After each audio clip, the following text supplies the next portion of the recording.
फरायसाफोरनि इयुन जिउ राहा दानायनि थांखिजों रैखाथि मेडिकेल आरो बायदि आयदाफोरनि सायाव केरियार मेला खुंदों।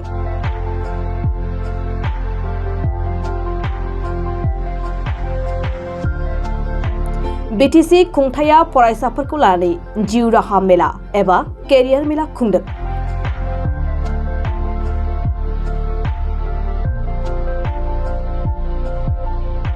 गुनगोनां सोलोंथाइ लानायनि गेजेरजों गावखौ सुबुं सम्पद सोरजिनो हानाय बायदि गाव गावनि जिउ राहा दानायनि माखासे गियानखौ फरायसाफोरनो गाहाय थाखोनि फरायसा समनिफ्रायनो होलांनांगौनि थांखिजों बीटीसी सरकारा जिउ राहा मेला खुंदों।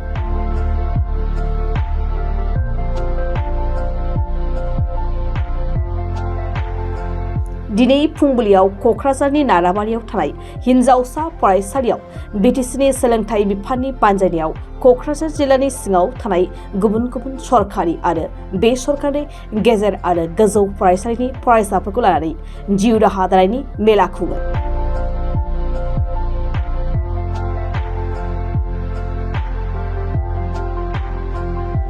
बे हाबाफारियाव फरायसाफोरनि गाव गावनि जिउनि थांखिया मा बेखौ सायख'नानै बे थांखियाव सौहैनो मा गियाननि गोनांथि दं बेनि सायाव गुबुन गुबुन फरायसालिमाफोरनि बिबुंगोरा रैखाथि बिफाननि मावख'गिरिफोरखौ लाबोनानै फरायसाफोरनो गुवारै आरो आबुङै मिथिहोयो।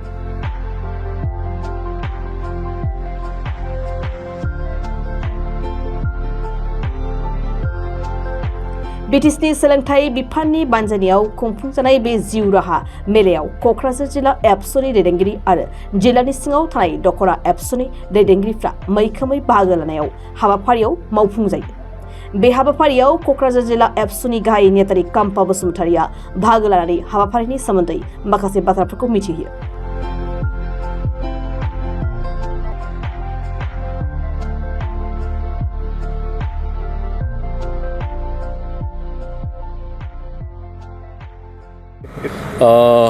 जोबोद गोजोनथाव खौरां।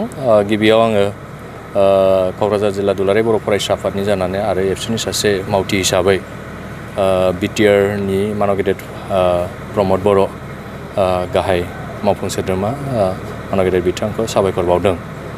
जिहेतु बीटीसी निफ्राय जिहेतु एडुकेसन डिपार्टमेन्टनिफ्राय फरायसाफोरनि थाखाय बड'लेण्ड केरियार मेला बे हाबाफारिखौ दिनैहाय बड'फा उपेन्द्र ब्रह्मनि 69थि जोनोम सानजों सोमोन्दो लानानै बेखौ 30 आरो 31 बे हाबाफारिखौ लानाय जादों। दा दिनैहाय मोनफ्रोमबो जिल्लायाव बे हाबाफारिखौहाय लानाय जादों। मोनफ्रोमबो इन्सटिटिउसननि फरायसाफोरखौ लानानै फारियै बेवहाय डिफेन्स जायफोर दिनै फरायसाफ्रा पेरामिलिटारि आर्मि पुलिस जानो गोसो बा अफिसार आर्मिनि जानो गोसो बेवहाय डिफेन्सनिफ्रायबो लानाय जादों बा गुबुन मेडिकेल लाइननिफ्राय दङ बेवहाय साइन्स एन्ड टेक्न'लजि आरो गुबुन आदार्स बेवहाय गुबुन गुबुन बिथिंजों बेवहाय गासैबो जे फरायसाफ्रा गावनि थांनानै थानायाव बा एम एन लाइफआवहाय मा जाहैनो गोसो बेखौ लानानै दिनैहाय बिभिन्न इन्सटिटिउसनावहाय मावबाय थानाय रिसार्च पार्सनफोरखौ लानानै दिनै खुंनाय जादों। बेबायदिनो क'क्राझार जिल्लानि सिङाव फरायसाफोरखौ हांख्रायहरनानै दिनैहाय बेवहाय गार्लस कलेज नाराबारि बेवहाय खुंनाय जादों। दा जोबोद गोजोननाय मोन्दों जोङो सासे बिबानगिरि हिसाबै दुलाराय बर' फरायसा आफादा दिनैहाय थांनाय गोलाव समनिफ्राय 2006 सननिफ्राय सोलोंथाइ बोसोर आरो सोलोंथाइ जे जावरिखांनाय आथिखालाव बेखौ लानानै दिनै मोनसे मिशनखौ लानानै दिनै हाबाफारि मावबाय थादों। मानो होनबा थांनाय गोलाव समाव जों नुदों जोंनि जे कलेज बा इउनिभारसिटि जायफोर फरायबाय थादों बा जायफोर सिगां समावहाय माने हाई स्कुल बा एम इ स्कुलाव फरायबाय थानाय सम बे समावहाय बेबायदि जोङो केरियार मेला बा जिउ राहा दानायनि सायावहाय बेबायदि जोङो मोनबोफेराखैमोन। नाथाय दुलाराय बर' फरायसा आफादा 2006 सननिफ्राय जोंनि साफ्रोमबो फरायसाफोरखौहाय गुन गोनां सोलोंथाइ होनायजों लोगोसे सासे हिउमेन रिसोर्स दानो थाखाय बा क्वालिटि गोनां दानो थाखाय बा बयबो गाव गावनि आथिङाव गसंनानै थानो हानायनि बे राहाखौ थांनाय समनिफ्राय खामानि मावबोदों। दिनैबो क्वालिटि इडुकेसन मुभमेन्टखौ फोसावनायनि गेजेरजों दुलाराय बर' फरायसा आफादा खामानि मावदों। दा जोंनि थांखिया बेनो साफ्रोमबो फरायसाफ्रा जोंनि हारिनि आरो हादोरनि सुबुं सम्पद जानांगौ। बेखौ लानानै दिनै जोङो गुरुत्तै भाबै जों खामानि मावबाय थादों। दा नैबे बिटिआर गभर्नमेन्टनि जे अर्गानाइजआव बानजायनायाव बा जों दुलाराय बर' फरायसाफोरनि उइथ कलाबरेसनावहाय जोंनि साफ्रोमबो फरायसाफ्रा नैबेनिफ्राय माबा नङा माबा मोनसे सोलोंनानै गावनि जिउआवहाय जे मोनथिनो गोनां माखासे आद्रा थानाय बेखौ नैबे हाबाफारिनि गेजेरजों मिथिनानै बिथांमोनहा आरो गावनि जे एम.इन लाइफआवहाय साबसिनै बिथांमोना क्लियार जानानै जाफुंसार जाहैनो हागोन जों बेखौ आसा खालायदों। मानो होनबा नैबेबायदि प्रग्रामा जों फरायसाफोरनि थाखाय बहुद माने प्रयजन जों नुबाय थादों बा नायदों जों स्टाडि खालायदों। जोंनि ओनसोलावहाय बेबायदि गोनांथिया जोबोद दङ।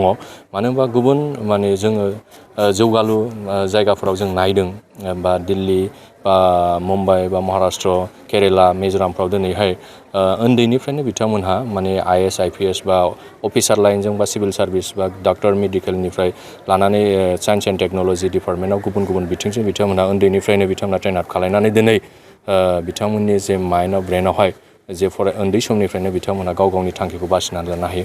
नाथाय जोंनियावहाय बेबायदि एभेलेबेल बेबायदि रिसार्च पार्सन बा बेबायदि एक्सपार्टफोर गैयैनि थाखाय जोङो माखासे जे मिथिनांगौ दङ आद्रा थानाय मिथिनांगौ बेखौ जोंनि फरायसाफ्रा आबुङै मिथिया। दा दिनै जे गभर्नमेन्टनिफ्राय जोंनि काउन्सिल गभर्नमेन्टआ बेबायदिखौ दिनै गोसोखांनानै जोंनि दुलाराय बर' फरायसा आफादा जिहेतु कुवालिटि इडुकेसननि मुभमेन्ट लादों बेखौ जोंनि खामानि मावनायनि थाखाय आङो जोबोद गोजोननाय मोनदों। आरो फैबाय थानाय समाव जोङो साफ्रोमबो फरायसाफोरखौ जों मिजिंथियो सासे सासे जोंनि हारिनि हादोरनि सुबुं सम्पद जाहैगोन जोंहा फोथायनाय दङ निस्सय नैबे हाबाफारिफोरनि गेजेरजों। गंबेसे फरायसालि एबा साबेसे फरायसाफोरा बेयाव एपियार जादों?